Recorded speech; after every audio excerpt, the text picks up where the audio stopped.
This is the Mets Postcast, your instant game reaction for the New York Mets. Part of the Locked On Podcast Network.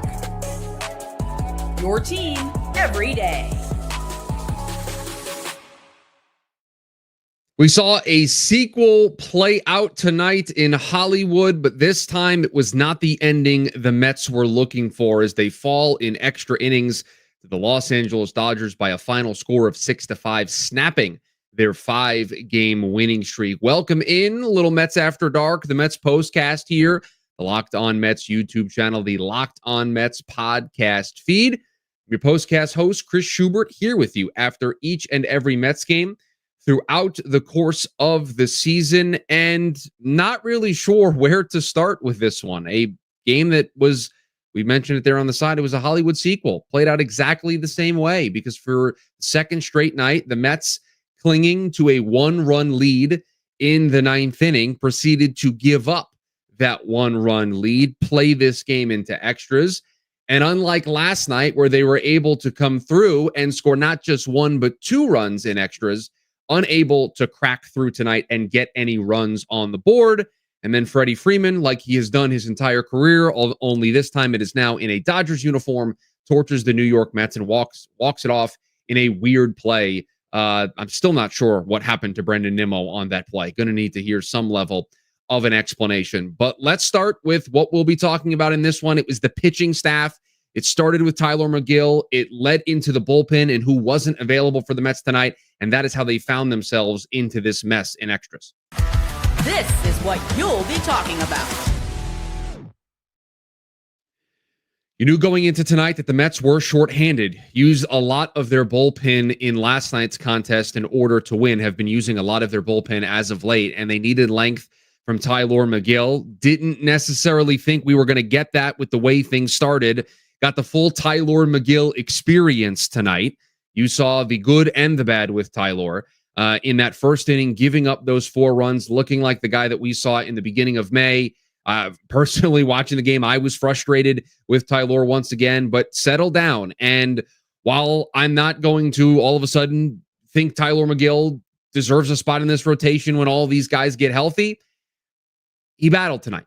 And he gave the Mets exactly what they needed. He gave them length, and he kept them in the game and allowed them to not just come back, but to take the lead there in that 5th inning. So no issues tipping the cap to Tylor Megill tonight for battling and giving this Mets team 6 solid innings. And again, after that terrible bad first inning where he spotted up those 4 runs to the Dodgers, just an excellent job to settle down and give the Mets the chance. But then it leads into a bullpen that didn't have their high leverage A-plus relievers outside of Reed Garrett. You didn't have Ryan Stanek tonight. You didn't have Edwin Diaz tonight. You had to try to piecemeal this together to try to figure out, Max Kranick got sent down before the game, how you were going to get those final outs in the 7th, 8th, and 9th innings. And the Mets had to do a dance. Brandon Waddell was great tonight in a high leverage situation. You felt like you rolled the dice there. You wanted the left-on-left matchup with Waddell facing 2 lefties for the Dodgers. That roll of the dice, it panned out. You used Reed Garrett in the right spot there in the 8th inning. I thought that was an excellent decision, treating this like it was a postseason game. Garrett against the top of the Dodgers lineup, you feel like that's the game right there. If you get those 3 outs, you're going to get to the 9th inning, lower down the order, and you're okay if you need to go to a Brazoban or you need to go to a Buteau who pitched the night before. So I thought a great call to use Garrett in that spot. Garrett worked himself into trouble, then proceeded to work himself out of trouble, put a 0 on the board. But the Mets were playing with fire all throughout this game because you knew they didn't have their A-plus relievers. They asked Huascar Brazoban to close out in the 9th inning, and I'll be honest, he got to 2 strikes with Muncy. Just got to make a better pitch there. And I don't know if it's the right pitch selection, but either way, if you're going to throw a fastball up, that's just got to be up further than that. You can't leave it in that spot for Muncy, who basically hit the home run earlier in the game in that exact same spot. And so the 2-strike home run is a killer because after that, Brazoban got the outs that were required to send the game into extras. So you feel like, man, what tough luck to get the important outs from the bullpen, to get a great performance from Brandon Waddell, for Reed Garrett to navigate that in the 8th inning, and then to just make one mistake. But that's the problem with this Dodgers lineup. They've got way too many guys where you make one mistake and it gets put into the seats, and then you get into extra innings. You're throwing your hands up. Who's going to throw in the ninth inning? Okay, we got to go to Jose Butto. And you get an out with a line out to Brandon Nimmo, and then Freddie Freeman puts one into a gap, and Brandon Nimmo loses it in the lights. I'm not really sure what happened there that led to Brandon just dropping that ball. Ray says, Chris, last night wrecked the bullpen for today. Yeah, and listen, you knew that coming into the game. I think we knew with Tylor Megill being on the mound that you needed some length because you just didn't have a ton of relievers available today, but you also didn't have your A relievers available today. So you were always going to be playing behind the eight ball. Even if you had a 2-run lead, you probably weren't going to feel super comfortable with it because you're using your B, C tier relievers. And that's no knock on these guys. They're just not the top of the trust tree. They're not the top options that Carlos Mendoza could go to. And so just a tough night across the board for Carlos because he's got to navigate the Tylor Megill situation early. Tylor does a good job. Now he's got to try to protect the lead, but he's got to do it where he basically just has one of his high leverage arms in Reed Garrett, and he has to try to figure it out. And so I think with everything that was going on in this game, I thought he pushed the right buttons at the right time, just made one bad pitch. Truthfully, one bad pitch in this game. And then if you want to make the argument that the Alvarez passed ball was a tough one, and it certainly was. Alvarez making a mistake there with that pass ball, setting up that scenario with Reed Garrett that they got out of. But yeah, just a tough night across the board for the Mets when it comes to their pitching because they were just not dealing with and they weren't dealing from a position of strength. Let's just say that. But for the second straight night, they blow a game. They go into extras. And the other important note here is last night they get the 2 runs, and tonight they send at least 2 of the 3 guys that you would want up in that spot. They send Soto to the plate, they send Alonso to the plate, and they send Brandon Nimmo to the plate. You may want to swap out Nimmo for Lindor in an ideal world. And those guys don't come through to get at least 1 run across the board. Those guys just have to come through in that spot. If you're on the road in extras, if you don't score 1, you're doomed. If you score 1, you're still playing with fire. You basically have to score 2 to feel like you have a chance. And the Mets score none, and they send 3, 4, and 5 in their order up there to try to score any run in that 10th inning, and they were unable to get it done. We'll talk about the rest of the offense in this one. Juan Soto hit a home run, his 5th straight game with a extra base hit. And so we will talk about all of that. We'll get your thoughts. We'll talk about Ronnie Mauricio, who got into the starting lineup tonight after being called up in the wake of the Mark Vientos injury. So we will talk about all of that here on the other side. Get the supplies you need from the site made for the skilled trades, Supply House. Whether you're in plumbing, HVAC, or electrical work, Supply House is the reliable way to order products online. Their easy-to-use website packed with helpful resources and the latest product info to help you get the job done right. Plus, they've got a complete inventory of over 200,000 parts from 400-plus top brands. You'll find exactly what you need delivered fast from coast to coast. Need help with an order? Supply House offers expert support and industry-leading service. You're always going to talk to a real person. And for those trade pros out there looking for an extra edge, their free TradeMaster program offers exclusive perks like a dedicated phone line, free shipping, and discounts on every single order. Thousands of skilled professionals are already taking advantage. Now it's your turn. Join the TradeMaster program today at supplyhouse.com/TM and start ordering plumbing, HVAC, and electrical supplies with just a few clicks. Plus, use the promo code SH5 for 5% off your first order. That's supplyhouse.com.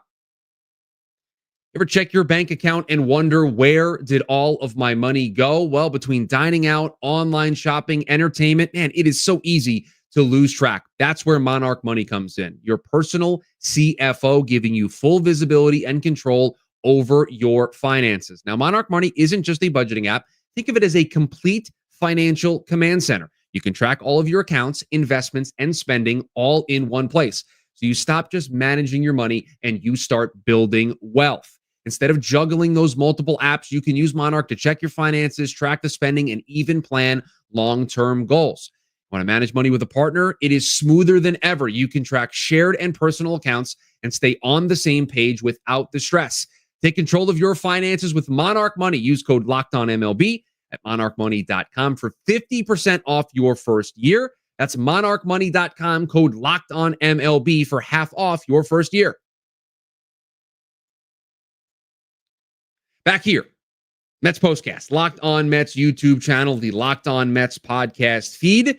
Chris Schubert with you after the Mets lose a sequel out there in LA, out in Hollywood, 6-5 in extra innings, back-to-back extra inning affairs with the Los Angeles Dodgers. This one does not go the Mets' way as they fall. They're unable to score any runs in the extra inning, and that's it. I mean, I hate to just assume at that point, but when the Mets did not score, I'll take you behind the curtain just a little bit. I obviously have to write up the description that you see down in the YouTube description for the game, and it's kind of a running tally of everything that goes on. I won't lie to you. When the Mets did not score in the top part of the inning, I started to write the description for a Mets loss. It's just kind of commonplace. If you don't score that run on the road, you don't score 2 runs on the road in extras, you feel like you're behind the 8 ball. You feel like you are.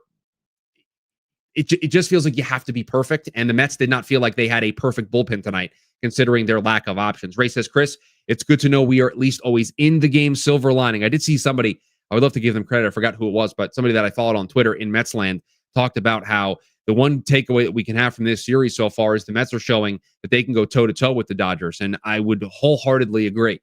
And you can back this up to the last series that the Mets have played. They have been in all of these games. They have been in these contests, and they have shown that they can match up with the big bad Dodgers of the National League, and could have easily won tonight, could have easily won that first game of the series back in Citi Field. They have been in every single one of these games, so you got to give credit in that regard. Let's talk about the offense in this one. Let's talk about Juan Soto, who hit another home run tonight.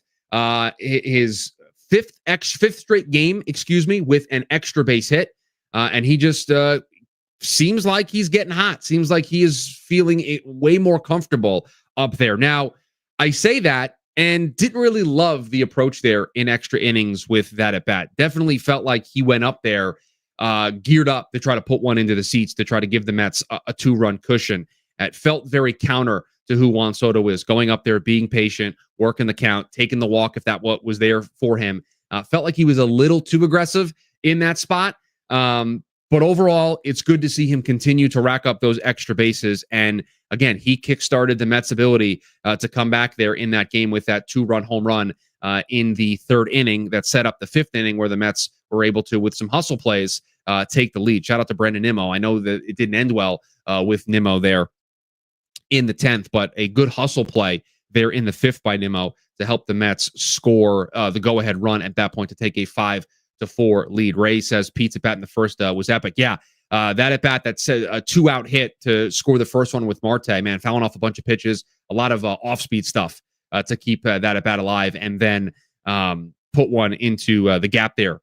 Max says, Chris, I've said a few times in here recently that Alvey needs AAA time. Have your thoughts on that change? It seemed like he's regressing in every way except for the arm. Yeah, Max, I know that you've mentioned that in the past, and I believe I remember the first time that you brought this up, my gut reaction was to say, it just doesn't feel like that's the right thing to do. I'm wondering if there is going to become a point where they feel like they're going to need to do that just to let him clear his head. Had a weird play tonight where it was trying to frame a pitch that was like 3 feet outside, and instead he lets it go by him, allows the runners to move up, and then creates just a weird situation now where you've got to protect with runners, here 2nd and 3rd instead of 1st and 2nd, just inviting chaos, inviting some scenarios, inviting some tough spots for your relievers. And that part of his game that was supposed to be strong, his defense, at least it's been this season, that was bad tonight. And so I don't know if I'm there yet, but I'm certainly moving closer in that direction, Max, than I was the first time that you asked. Let's talk about Ronnie Mauricio before we get out of here. Got called up in the wake of the Mark Vientos news, and I actually remembered this after the fact. I was posting the podcast and doing some social stuff after the game, and totally forgot to mention during last night's postcast that Mark Vientos got hurt, and then that leads into the news today where they put him on the injury list, and it is Ronnie Mauricio who got called up, and he was kind of making it hard to ignore what he was doing down there in AAA, and I appreciated what Carlos Mendoza said before the game and said, hey, listen, this is an unfinished product. This kid is still raw. He still has some swing and miss. He's still going to chase. We're calling him up because he's having a great season down there in AAA in those 19 games that he's played down in the minor leagues. He's done a great job hitting the ball. and we have the opening. There's a chance to play every day. We want to get him out there. But I like that Carlos was open and honest with everybody and said, hey, we're calling this kid up because he's having a good run down there in AAA, and we think that he can help us. But at the same time, don't expect him to be a savior. He is still a work in progress. He missed a whole year. He's still trying to get better. And so I appreciated that perspective from Carlos. And listen, Mauricio, I thought played great defense. I mean, he made a great play in what was that? The 8th inning with Reed on the mound where he went home on a ball. Such poise, such composure. Didn't rush the throw to get Ohtani out at the plate. And so I like to see that from him at third base. I love the flexibility that he provides, being able to play third, being able to play short, being able to play second. The bat will come. And I thought it was interesting. I wonder if anybody else thought this, but it felt like he was more patient tonight. He's a guy that's a free swinger. He hits the ball really, really hard. He loves to swing and make contact and try to drive the ball. Felt like he was a little bit more patient tonight. Felt like he was trying to let the game come to him a little bit more tonight, maybe trying to settle those nerves down. First time he's played in the big leagues in over 600 days. So, again, a night where he doesn't get into the hit column, goes 0 for 4. I'm not too worried about that. Was good to see him out there, made a good defensive play. And again, an unfinished product. He is a work in progress, and I think we will see the best version of Ronnie Mauricio here in the future. A tough one for New York. I mean, let's face it. You want every one of these games. You want every one of these games against the tentpole teams in the National League, and the Dodgers are the defending champs in the National League of the World Series. You want to see where you stack up against this team. And while I think the Mets have shown that they can stack up against this team, you'd love to be on the right end of that result tonight. But it was a high wire act that the Mets played without their best relievers, and they ultimately fell short in this one. That's going to do it for us. Let's all try to get some sleep. We got to do this again one more time, one more Mets After Dark game for us all.